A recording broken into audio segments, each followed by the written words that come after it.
So the history is where the money is. The things I want to know, what brings it on? What are you doing? If somebody tells you, I'm just sitting there and it starts, I'm a little more worried about that.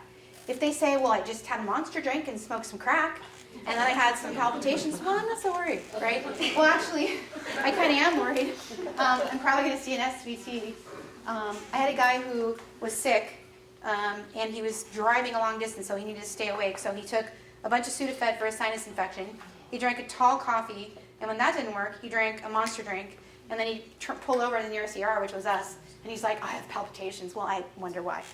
Sometimes it's nothing, but sometimes it's something. So if monster drinks bring it on, it's probably going to be something benign. How long does it last? Because PVCs, patients get very bothered by PVCs. It affects their life. They can feel them. But if they just have like, well, you know what, my palpitations lasted a second. Probably not something bad. Probably just a PVC or PAC. But if they tell me it lasted a few seconds, or if they tell me it lasted a few minutes, that's something I may be worried about. What position were you in? Were you sitting and then you stood up and you had palpitations? That's something I'm not so worried about, because maybe it's blood pressure related. And the follow-up question is, when you had your symptoms, what was your blood pressure? What do you think the answer is going to be most of the time? I don't know.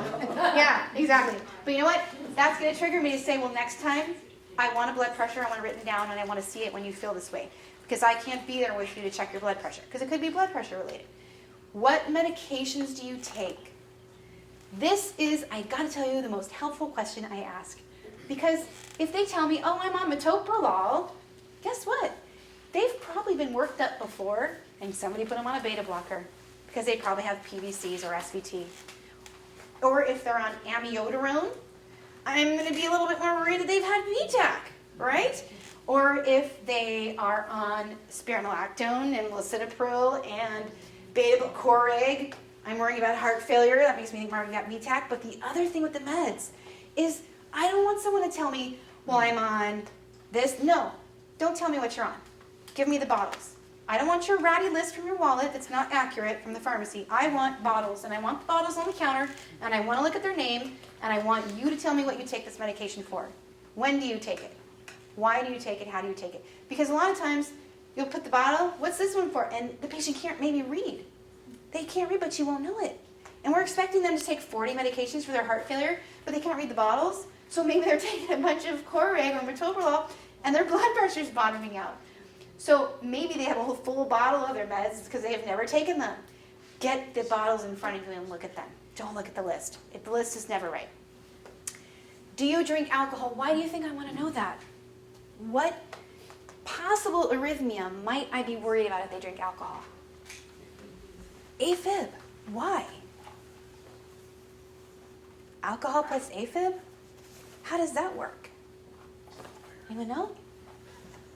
Because it turns out that's a risk factor for AFib. And so is anger, as it turns out. So is being type A. So is poor sleep patterns. How many paramedics do you think are going to have AFib? Oh, I'm just waiting. I'm waiting for my AFib any day. Yeah. So the next question is family history of Keen, are you distraught? Okay. He was like, damn, I'm going to get AFib. Is there a family history of sudden death? Because if they have palpitations and they tell me, oh, well, Uncle Sammy died at 34 of something wrong with his heart, I'm going to be very worried. Because Uncle Sammy probably had something congenital.